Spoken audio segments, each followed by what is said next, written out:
Welcome to the Sharp Way Show. I'm so happy to be here this evening, 7 p.m. Eastern. Yes, you have to look at me yet again. It's kind of how I do these things, so thank you so much for showing up. As always, please like, comment, share. Let people know that we are out here. Let people know that this is important to be watching. If you copy, then they will copy you. We have to be the change, right, that we want to see. So go out there, like, comment, share, get those algorithms going. Make sure we don't get canceled and zucked by Zuckerberg and his crew. Let's make sure it works. So please do that, because today I have a super special show. And I mean super special show. I am so lucky, so happy that I have on a show today the one, the only Libertarian presidential candidate, Joe Jorgensen. Joe, Dr. Joe, thank you for coming on. So great to be here. Thanks, Larry. And those who want to know more about the good doctor, please, joj2020.com. Head over there, click, help out, give, do what you got to do to make sure that people know that she is here and talking and getting stuff done. And there's more than just the two-party boring people. There are cool people to vote for also. And I have one right here. So I guess I want to talk about what the big elephant in the room is. I mean, it's COVID, isn't it? I mean, everyone's talking about COVID. Everyone's worried about it. Yeah, we're supposed to be in the same room together doing this live. And here we are. I might as well be in Alaska for all you know, but I may be right down the hall and not even it.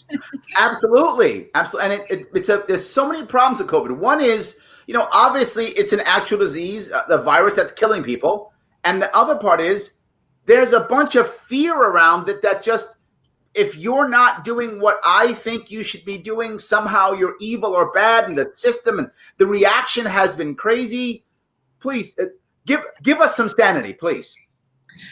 Oh, I wish I could. If I were the president instead of Trump, I think we would have more sanity. I'm sure of that. Yeah. First of all, as I mentioned on your show before, I would not put everyone under house arrest.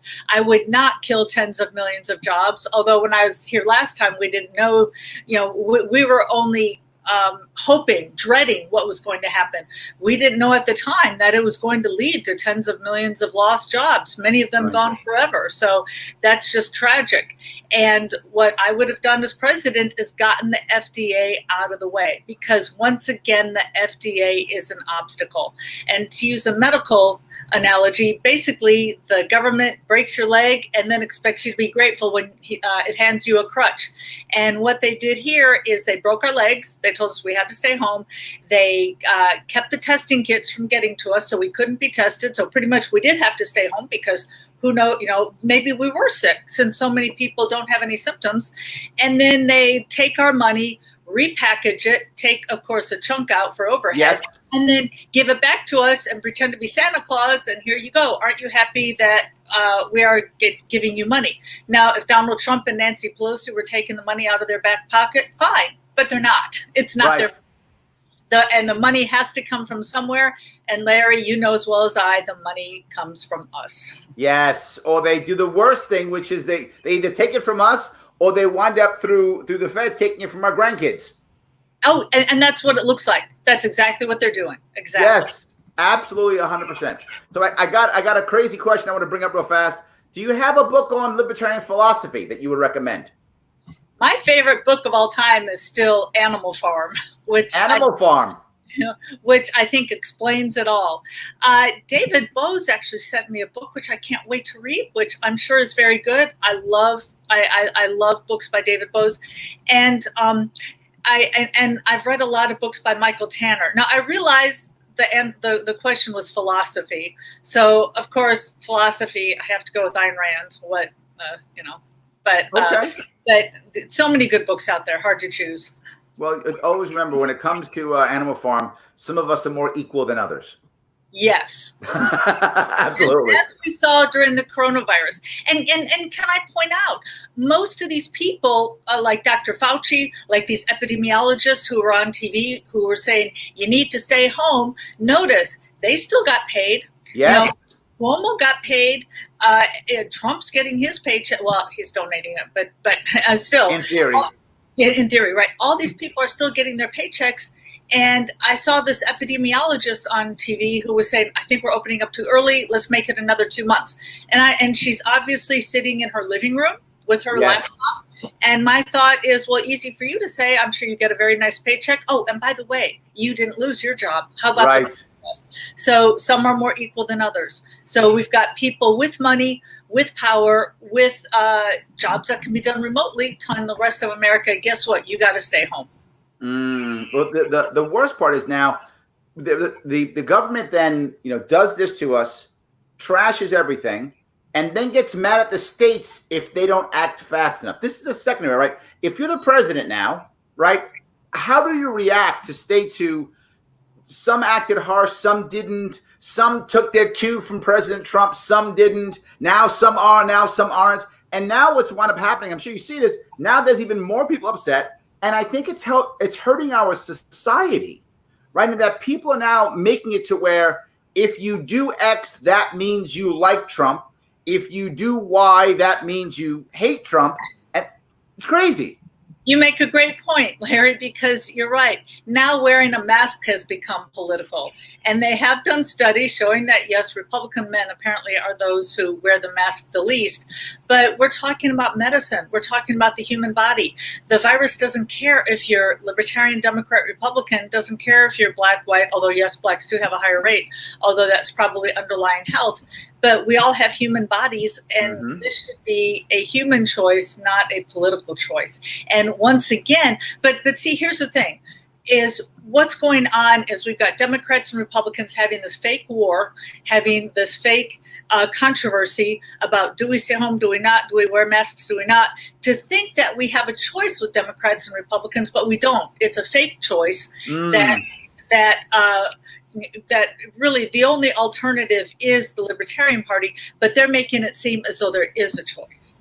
Nice. The problem I think we have here is when they make you think that, so we think we're on one side or the other, but again, there's no one else. Right. Exactly. But there are the people, but they think there's no one else, but there are other people. This is the biggest issue. Their minds get shut off to not hearing anything else because they're more worried about, I don't like that guy, therefore that's all that matters. My health doesn't matter. My economic health doesn't matter. My physical health doesn't matter. Nothing does. And, I've never seen it like this. And I know we keep saying it gets worse. I don't see how it can get much worse, how just basically the division that we have. And a lot of people have asked me, well, why do you think we have this division? What happened? How did we get here? And I think the basic problem is that government is just way too big and that everything has to be a fight. So for instance, and let's just take education as an example, because it's a great example. Sure. Let's say that you want prayer in the school for your child. Okay. And let's say your next door neighbor doesn't. Now, under the system we have now, what you have to do is you have to fight it out. You have to be enemies. You have to go to the ballot box because guess what? Winner takes all. Either the schools have prayer or they don't have prayer. However, in a free market system, when you get to keep your own funds and you get to choose what kind of system, now you can send your kid to a school with prayer. Your neighbor can send their kid to a school without prayer and you can get along. But now you have to go to the ballot in order to decide healthcare, education, retirement, basically anything and everything is now done through the government so that you have to get in there. And I've said that voting Libertarian is basically an act of self-defense because you have to get in there in order to get your choice. And a lot of people have asked me, what do you think about in-person ballot versus mail-in? Or what do you think of this kind of voting? And my answer is, I want to see the government so small that you can stay home from voting and it won't matter because you get to make your own choices and not have the government make your choices for you. That anything that you voted for is so remotely connected to your life that you really don't care. So let's now go to that idea, Mike, right? The biggest thing we hear is, since COVID, is, if we only had Medicare for all or Medicaid for all, then this wouldn't have been a problem, right? Magically, this would all be good. So clearly, all you crazy libertarians, now you understand that, Medicare for all is the only answer. Obviously, we hear this all the time. Help us out with this. When I hear Medicare for all, what I think is VA hospital for all.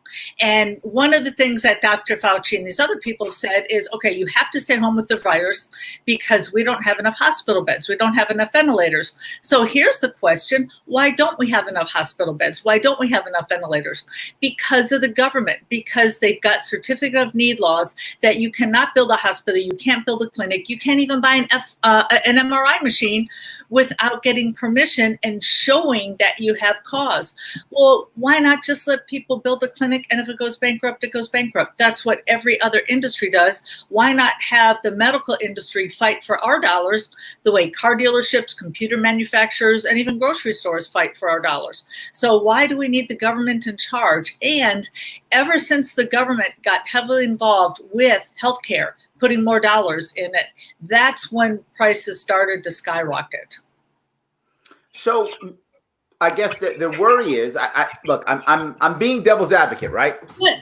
Look, it's not about the money. It's clearly all you care about is the money because you're a greedy libertarian.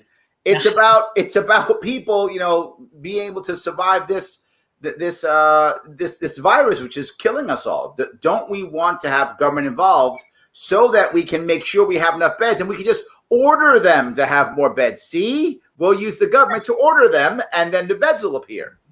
Yeah, what I would say is we've had certificate of need laws for decades, decades, and at least 30 years, if not longer. And, you know, it's more of a state thing. So what I would say is, hey, if you hadn't been breaking our legs for the past 30 years, then maybe we wouldn't need a crutch from you. And guess what? You messed the system up a long time ago. And as far as the greedy money, I'd like to mention, I was in a third-party debate in March in Chicago. And the Socialists, the Green Party, you know, different candidates were on the stage. And the Socialists said, I want to take the profits out of the doctors. You know, doctors shouldn't be working for profits. And my answer is you better hope doctors are working for profits, because what you have right now is you have a system in which doctors aren't trying to compete with other doctors. And if you look at the two specialties that are most free market in healthcare, it would be cosmetic surgery and LASIK surgery. And that's most free market because you spend your own dollars. You don't have the insurance company spending money for you. So you have your money. Now, since it's your money, you want to spend as little as possible for good quality because you get to keep the savings. Right. And what we've seen is those two specialties, we've seen prices go down, down, down dramatically, quality go up, up, up dramatically. And wouldn't that be great if the rest of healthcare were like that? Again, that's the way it is when you buy a car. If one dealership wants you to buy their car over another dealership, they got to offer you a better price and better quality. Why not have that in healthcare? And I'm sure you know, you can't even get prices in healthcare. In fact, maybe 15 years ago, I didn't have health insurance for a while, and I needed an MRI. And so I thought, I'll call around and check prices. And every time I called, I would hear, oh, don't worry your little head, little lady, don't worry about that. Your insurance company will take care of that. I said, well, actually, I'm paying for it myself. Can you give me a price? Oh, we don't have prices. I mean, imagine going to buy a car. Well, I'd like to know how much that model is. Oh, we don't have prices. You just pick what you want. They'll take care of it. No wonder prices are skyrocketing. And the insanity is that the Democrats are suggesting they want more of it. And the Republicans who are giving lip service to having a free market, we can see how fast Trump has moved on that we need to get rid of Obamacare, and we need to have doctors working for us. And I don't want to put blame on the doctors, because the doctors are, they're in a mess too, like the rest of us. They're overburdened with the insurance forms, with paperwork, with everything else. And if you relate it to, let's say, car insurance, imagine if every time you went to buy gas or oil or get a car wash, imagine if you had to fill out a form in triplicate and send it in to the insurance company, and they pay for it. And of course, would you shop around for the cheapest gas? No. What do you care? You go to the gas station that gives you a free cup of coffee while you wait, and you pay your $5 copay, and off you go. So it's no wonder prices have gone through the roof.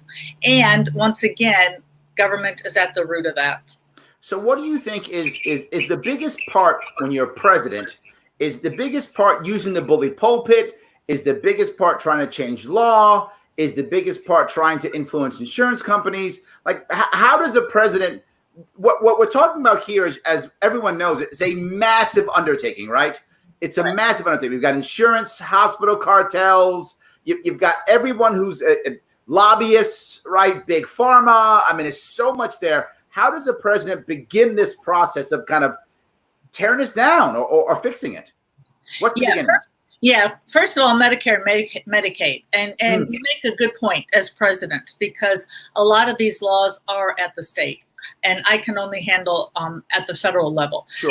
But what we have right now is, again, we have people who don't shop around. And I like Singapore's system. I'd like to point out that Singapore has much lower prices. Their prices are about 75% lower than ours in many cases. Wow. Yeah, just to give you an example, in the United States, it costs about $130,000 for open heart surgery. In Singapore, it's about $18,000. Now, $18,000 is still a lot of money, but people buy cars for $18,000.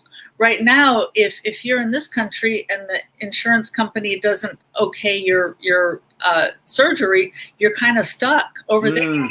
It's like paying a car, but it's still an option. So what they do is, rather than having a monopoly like the VA, where it's like, okay, come here and go to the doctors, and there's no incentive, but go to here's our approved doctors.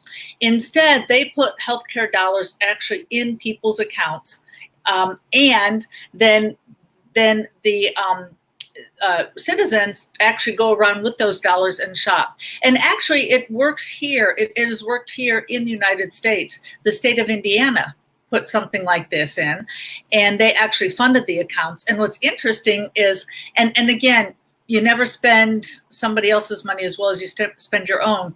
What happened was, before they instituted the program, only 10% of people were buying generic drugs. And why should they buy generic drugs? They don't. Right. So after the program was instituted, with only like a year or two, something like 90% of the drugs bought were generic. It went from 10% to 90% almost overnight. And here's the best part about it, is the people were glad to buy the generic drugs because they got to keep the savings. Right. Again, you shop around for a car or groceries, you get to keep the savings. That's the way the state employees of Indiana have been doing, and it's been working great. So you're saying there's some way at the federal level to create some type of debit card or something like that, so people could have the option of actually purchasing their own health care. They could go to better doctors, or doctors could have cheaper prices, that kind of system? Right, exactly. At least for what the federal government is in charge. Because, we can't just say, okay, we're going to just stop Medicare and Medicaid today. Or we're just, everybody's out on your own. If we stopped making these payments, the people wouldn't be able to afford any kind of health care, because we've got the bloated prices. We've got the $130,000 for open heart surgery. So instead, what we need to do is we need to have competition so that the prices go down before we kind of basically let the system loose. Well, that's, I was bringing that up. The idea of what government is at its core is two things. It is a monopoly, and it's a massive jobs program, right? So if you topple the monopoly without having anything, you've got nothing, because it's a monopoly, right? So your point, I love your point. Your entire point is, let's get some competition going, so if the monopoly falls, no one even notices. Right, exactly. Because you've got everything else there, so no one even notices. And if the jobs won't go away, because they'll just go into other arenas, and the jobs will still be there too. Exactly. And what we have to do is we have to have these smaller items, the medical equivalent of gas, oil, tune-up, car wash. Checkups, right. So why do we need to go through all that paperwork and approval through the insurance company to get a routine thing that costs a lot less than even a car repair does? Right. Sure. So by getting rid of a lot of that, that'll drive down costs right away. Because again, people shop around for the best gas prices. I think they'll start shopping around for the best checkup. And I'd like to add that some people criticize saying, well, but if people have to pay the whole thing out of their pocket, then they might not get the preventative medicine. They might not. Then they might wait too long for cancer screenings. And that's not what the data show. If you look at Indiana, if you look at Singapore, you'll see that people, if anything, they are a little heavier on preventative maintenance because they know that they're going to have to pay a part of that maintenance. And last, there would be incentive for people to be healthy. Somebody who had written a book about the Singapore system tells this great story about how he was over there interviewing doctors, nurses, patients. Everybody loves the system. And he said, wow, this is great. We need to bring it to America, which Indiana did that. And until one day he was getting a cab ride and he told the cab driver, hey, I'm here learning about your healthcare system. And the cab driver was like, I hate it because I got to work out 3 times a week. And he said, well, that's funny. So the government makes you work out at the gym? And he goes, oh, no, they don't make me work out. But if I don't work out and I got diabetes or I get overweight or something like that, then I got to pay part of those costs. So there was a financial incentive to basically maintain your health. And we don't have that right now. No, that's true. I think our system right now actually hopes that you're sick because that's how they get paid. Yeah. And imagine if you had car insurance in which you've got 5 DUIs, no problem. Guess what? You get the same low rate as, the little old 45-year-old librarian who goes over 50 miles an hour. I'm sorry to stereotype here, but, I'm trying to come up with the everybody's idea of who a very safe driver would be. And by the way, notice I'm not pointing to myself, but somebody who has 5 DUIs absolutely should be paying a higher car insurance rate than somebody who's never been in an accident in their lives, never had a speeding ticket. And why can't we have that with healthcare? And we should. Okay. All right. So I have a question a little bit off, but Okay. do you support the Convention of States specifically for imposing term limits on Congress? I would love to see term limits on Congress again.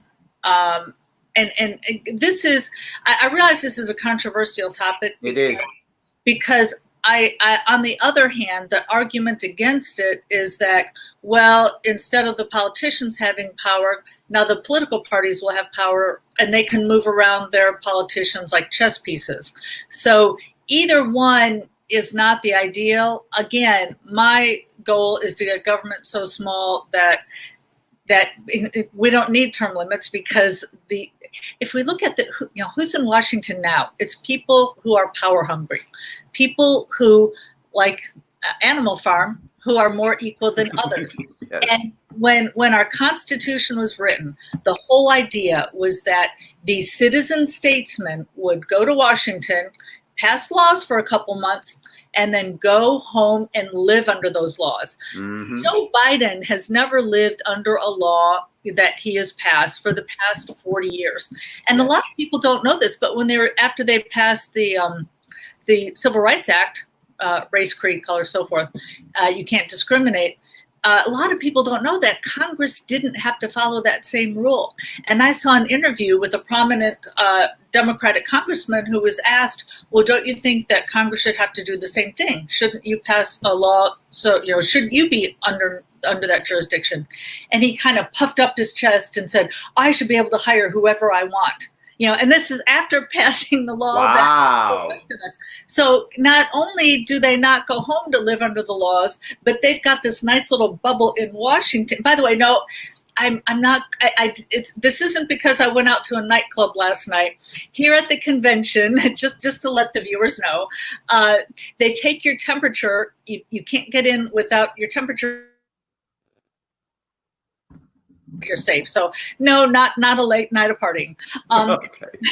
So not that will be a problem, Dr. Joe. It'd be fine if it was. No worries. Well, after all, I keep saying my drug of choice is bourbon, but so we've got people who are just so far removed from reality. Nancy Pelosi. It's almost like like the property of gravity doesn't apply to her. Yes. Economics doesn't apply to her because she's got her own little bubble, her own little rules that she lives under. It's funny that you said that. I think this is one of the things that drives many Americans crazy is the idea that the people who are running the show really are a separate class, a separate aristocracy who don't understand what's actually happening with us. Yep. Animal Farm all over again. And they are just so far removed. And so I would like to get rid of the professional politicians. But I'd also like to point out that, Republicans thought that Trump would be a great answer to this because he's not a professional politician. Because Sure.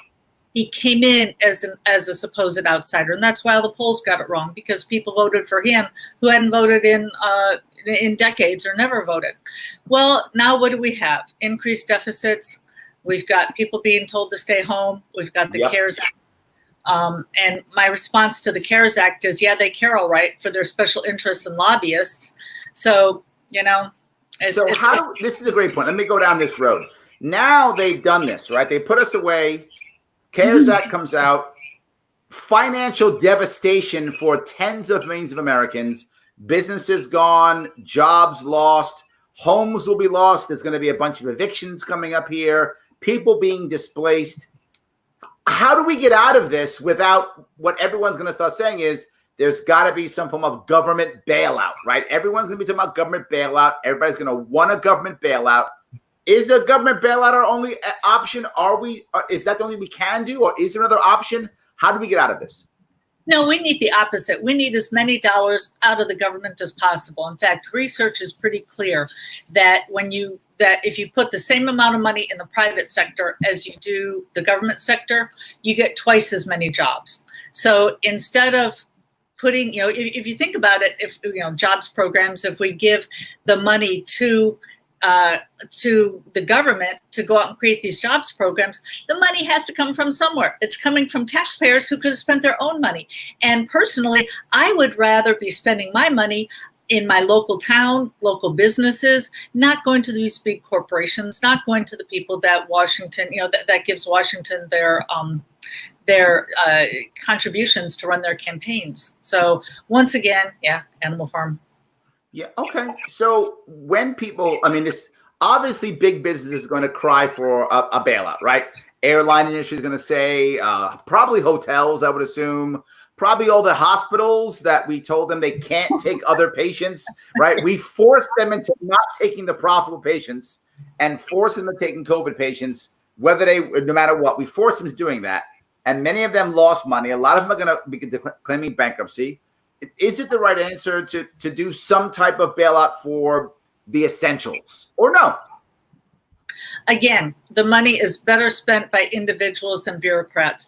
Who do you want spending the money? You or people in Washington who have political favors to pay back? So again, the money is much better spent by individuals, and it's morally right. And one story that I love, one of my favorite examples, and this happened in the early 90s, and it's just a classic about why people can spend money better than the government. So a lot of people say, well, but what about charity? People don't donate money unless they have to. Well, I'd like to go back to the last few hundred years and see how even the supposed titans of industry, the big corporations, even those people still were very generous. Mm-hmm. And what happened in the early 90s was the president or CEO of United Way bought $400,000 worth of artwork. And keep in mind, that's closer to $1 million right now. And what happened was donations dried up because people were saying, you know what, we didn't give you money to go out and buy fancy artwork. We gave you that money to give to people in need. And so what United Way had to do is they had to basically work their butts off to come up with, to get the trust back, to convince to donors that, yes, we are going to spend the money where it needs to go. Now, imagine if that same money had gone to the federal government, and let's say the federal government had high overhead. What happened? They just raise your taxes more. Yes. So there's no accountability. So in order to have accountability, then let people put the money where they want to. And I'd like to point out that with Bill Gates, and sometimes these people, they've got to be smart to have made the billions that they have. But sometimes, like, can you just step back and look big picture here? Bill Gates keeps saying, we need bigger government, take more of my money. Okay, Bill Gates, here's what I want to know. How come you founded the Bill and Melinda Gates Foundation instead of simply giving all that money to the big government? If you think government is such the answer, and I got to tell you, for me, I would much rather give my money to Bill Gates to spend. I trust Bill Gates. And by the way, maybe I shouldn't say that now that I'm the nominee. I shouldn't be taking sides. But I am highly critical of what Bill Gates has been doing in the government sphere. Even so, I would trust him and his wife, Melinda, to spend my charity dollars much better than the federal government. I'm with you on that. No matter what you think about Bill Gates, if I'm going to give my money away, I'd rather give it to him than to the federal government. That's guaranteed. Yes, on board, 100%. Absolutely. I guess the issue I'll ask is the same kind of thing. How do you start that as president, right? Realizing that a lot of these local communities, right, are going to be having to open up, and a lot of mayors and governors, they're the ones who right now are making more of the decisions on how an economy opens up. What does the president do in that regard? Is this bully pulpit? Is this policy? Is this just trying to change? Is this trying to change, the debt level? What are we doing here at the federal level? Yeah, it's part bully pulpit. And notice, it was President Trump with Dr. Fauci next to him on stage leading the way. You need to shut down. You need to shut down. And I was so thrilled to see the people of Michigan fight back and say, we're not going to put up with this anymore. And, 3 of my grandparents are immigrants from Sweden and Denmark. And my grandmother used to tell me stories about the old country and how they didn't get to make as many choices. And basically you could work as hard as you wanted and the government just took all your money. And so they came here wanting to make a better life, very individualistic, very, hardworking, entrepreneurial. In fact, both of my grandfathers started small businesses. And so I was beginning to think, when everybody was locked up, maybe we've lost that American spirit. But when I saw the people in Michigan saying, we don't care what the governor says, we're getting in our cars and we're going around the state house, I thought, well, good. We've got some of that rugged individualism left that this country was founded on, where people get to make their own decisions. Because that did scare me. I mean, as unhappy as I was with my governor in New York State, the worst, right, shutting us down and not allowing me to even go do my work anymore, what bothered me more than anything else was the idea that the people didn't really rebel much. We just said, okay, yes. And then we started telling on each other. We became our own secret police voluntarily, right? We call, how dare her not wear a mask? Go get them, cops. We became that person. Does it, and this is a personal question, do you ever feel like we're just going in such the wrong direction? Do you ever get discouraged when you see that kind of thing happen? Well, I was getting discouraged until I saw Michigan fight back. And then I felt so much better. And you mentioned New York. Keep in mind where you live. And I would suggest that, yes, if you look at the way people vote and you look at, basically their mindset, yes, if there were a place in this country, that would be the number one place where people could be led. And let me mention something else that really gave me hope. And I'm using Michigan because that was one of the first states that led the way. And there have been many states since then. But I'd like to point out what has really given me hope. And this is going to sound like a shameless plug, but I have to mention it. My whole campaign team, we were surprised, I got to admit, but ecstatic to find out that from the very start, over half of our volunteers have been from people outside the Libertarian Party. Nice. And that's usually not the way it works, especially with the Libertarian Party candidate, because usually you've got your core group and then they tell their friends and then finally it spreads out. And I just went to Oklahoma a couple weeks ago and I asked the state coordinator there, who are you seeing coming up? And she's like, oh, all these people in which, were never a member of the Libertarian Party. And there was one woman there who was a super strong supporter. She had never heard of me until like a week before. So completely outside. And in fact, they had reserved this restaurant. It was like a banquet or anything, just a local restaurant where people could go have dinner. And by the way, Jo Jorgensen's going to come here. You can meet her. The restaurant was packed to capacity. And there were something like 30, 40 people outside in line in 90-degree heat. And this was only on 24 hours notice that they put it together. And so many people, and Oklahoma, I used to live in Dallas, so I know the spirit of people in Oklahoma. They were just like, this is nuts that what our federal government is doing. And I just keep hearing this, and just the fact that our movement is growing. And they see the two old rich white guys and say, I don't see much of a choice here. So it's I see that. Overwhelming. It's just been great. What I see is, I see people for like Kentucky that has a blue governor, even though it's a red state, right? And it's not that the people in Kentucky actually like Democrats. I think they're still a red state. They prefer Republicans. They're just so unhappy with what the Republicans are doing that it's basically a protest vote. Yes. And they don't know where else to go. Well, they could go to Libertarian Party. They could go to joj2020.com. There's your protest vote. I mean, you should probably listen to what she has to say. Also, I'll take the protest vote, though. Yes. But please, I'll take every vote I can get. Absolutely. But I think it's a really important point you bring up. People are unhappy with their establishment, right? They really are. And on top of that, there's been an estimated 40 to 45 million American voters out there who do lean libertarian, who either just don't know it yet, haven't discovered us, and who really are tired of the same old. And again, I completely understand why people voted for Trump. He looked like an outsider. He talked like an outsider. The media treated him like an outsider. And yet he came in and he did the same thing other Republicans do, which is to spend more money, increase spending, increase the debt. And I think that shows us that if a supposed outsider like that can't come in and fix things, then I think all hope is gone. I mean, you and I, Larry, we've known for many years that there's no hope for the Republican Party. But I think now even the most casual observer has to say, you know what? If even Trump couldn't come in and make government smaller, there's no hope. So let me touch Trump if I could for a second. Trump recently is threatening now to withhold funds from schools if they don't open up. And a lot of people are unhappy, whether they want the school to open up or not. Some people are like, why is Trump forcing schools to open? Some people are like, why is Trump even getting his hands involved? Right? Again, as president, this goes to what we talked about earlier, right? This is really a local issue.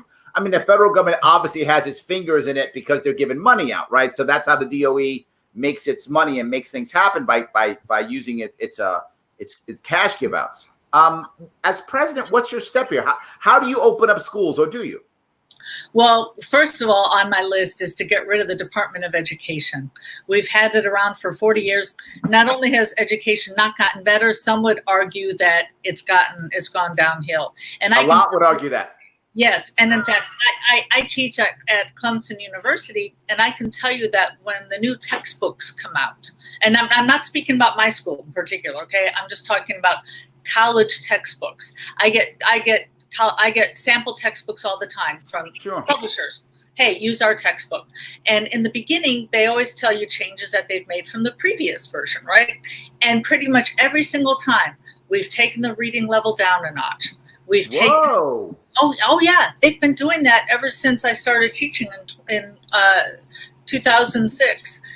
So the same book that I've used every time, it comes out. The reading has come down a lot. They've made less reading, because of course students don't want to read as much. And so all you have to do is look at the textbooks and see that the textbooks are saying, you know what, the students coming out of college aren't as competitive as they were before. Now, of course, Clemson students, they're top of the heap, and the textbooks that go up, of course, right? But I'm just saying, look at the data, look at the textbooks. And so, and also just education is, as you said, a local issue. The needs of the people in rural Appalachia, completely different than downtown New York City, completely different than, let's say, LA. Different focus. And also, we've got to get rid of this idea of let's have government or free, right? Free education, as though Bernie Sanders was going to reach into his back pocket. Right, exactly. Because if you look at the stats now, if you have a college degree, statistically speaking, you can expect to make about $1 million more over your lifetime than somebody who doesn't go to college. Okay, so why do we